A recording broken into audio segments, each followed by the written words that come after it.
Hi, how are you? Hi, Tuvia. How are you? Do you have a few minutes to talk? Yeah, I have a few minutes to talk. So, everywhere you turn today, everywhere you look, everything is about coronavirus, is about COVID-19. You can't get away from it. And as a believing Jew, as somebody who believes in Hashem and their relationship with Hashem is ongoing, you have to ask yourself, where is Hashem in this? Why is Hashem doing this to us? Why is this happening to us? Very good question. A question that many, many people are asked. If I knew the reason why God is doing this to us, I would be God, but I'm not God. So I can't tell you why God did this to us. But the reason I don't know, but I can give a number of ideas or reflect on it. As I once said, my father said to me when I was a young boy, that when we talk about the commandments, there are no perushei mitzvot. There is no explanation of the commandments, why God gave it to us.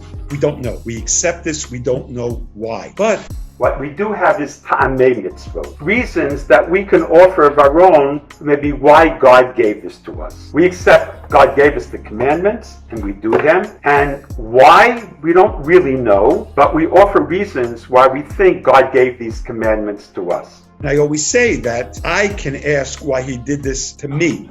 I have no right to say why he did this to someone else. But asking myself why he did it to me may be a chance for someone to reflect on, why is this happening? So let's try to think of reasons why would God do something like this to us. Number one would be one of the essential points of Job, of Eo, when he loses everything. He was wealthy, had a family, and Satan wants to test, does he really believe in God, or is it just because things are going well for him? But what would happen if all this is taken away from him? So God says, okay, let's try. And he takes away everything from Job, from Eo. Loses his family, his wealth, everything that he has. And he's sitting there and he's in mourning. And his friends come to see him. And Eliphaz in chapter 4 says to him, Zochorno mihu naki avad. Think about. Can you remember anyone who never committed a sin, who was completely innocent and good his whole life, who perished, who died? Ve'efo yesharem nichachodu. And can you think of any righteous person who was totally righteous his whole life that was destroyed? What is Eliphaz saying? Listen, you may be a wonderful man, Eov. We all love you. You're a good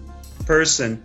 But if you're suffering, think back. You must have done something wrong. You must have sinned for the reason that God brought this upon you. Now, the Talmud, the Gemara, frowns on this. They say that was not right of Eov's friends to come and say that to him. What right do you have to come to a person who lost everything and say to him, you must have sinned. It's because you sinned. You have a right to say that. But at the same time, the Talmud says that when something happens to me personally, I have to ask myself, maybe there's a reason. Maybe there's something that I did. As a result of it, God brought this upon me. There's a big difference between saying it to somebody else, which you have no right to do. You're not God. You don't know. But you do have to ask yourself, make a cheshbon nefesh. Ask yourself, why did God bring this upon me? So I can't answer why God brought this upon everybody else. But I can start to think, why maybe God brought this upon me? Is there something that I've done or whatever that I have to correct? It's a wake-up call that maybe I have to correct something that I've done in my life. Now, that's one thing.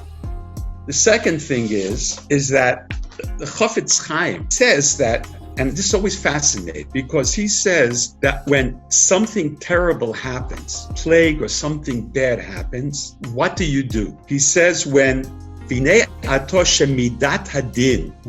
attribute of judgment, Gavra Ma'od Al Ha'olam, came to the world, and there was apparently people had not behaved the way they should.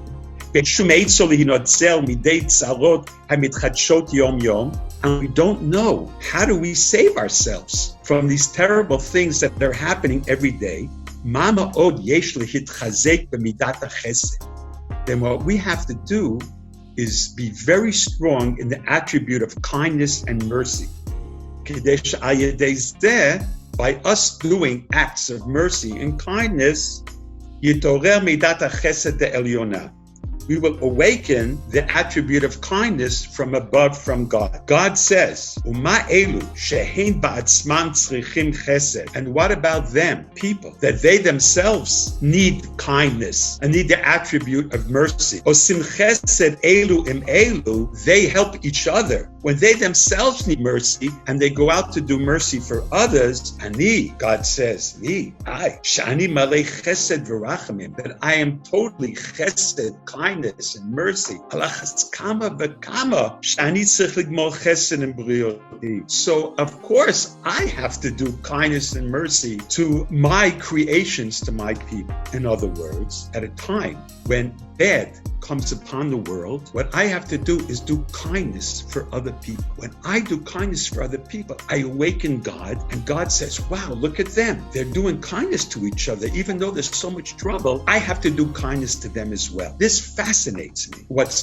fascinating is my doing kindness and mercy for other people, I awaken God's kindness and mercy to do it for us as well. So by my act of kindness, I can awaken God's kindness, that He will give it to all of us. He will do it for all of us. That's a fascinating thing, that by my act of goodness and kindness, I can change and have God also open up the gates of kindness and mercy. So I say to myself, most important thing is to do kindness. That's what God is saying to us. You have been too busy with your own life. You've been busy making a salary, making this, so taking care of so many things. And maybe you forgot that there are other people around you who need help, who need kindness and mercy. Maybe that's a wake-up call to all of us. I don't want to say for other people, I say for myself, that maybe I've forgotten in living my life that there are other people around who have less than I do, and I really should help them. And maybe when God sees that I go out to help other people, He will also awaken and help me as well. It's wonderful what you're saying about the kindness, especially now standing Erev Shavuos in a week from now. You know, you think about Megillas Ruth, that's exactly what the Megillah is about. Megillat Ruth is Megillat Chesed. That's the Megillah that teaches us the Chesed. It's also the Megillah where we see Ruth, somebody who was not part of Am Yisrael, but pushing herself into Am Yisrael. And not only herself, but taking Naomi with her, pushing towards Boaz in order to create for us the kingdomship, to create Mashiach in the end. That's what comes out of all of this. Exactly what you were saying. 100%. That's why it's such an amazing book, Ruth. Beautiful what you're saying, because out of Ruth, the convert who becomes part of the people and goes together with Naomi, and everything from her is descended King David, David Melech Yisrael. 100%. Wow, that's wonderful. Really. Thank you very much for your time. I really appreciate it. Thank you, Tuvia. It's always a pleasure to talk with you. All the best.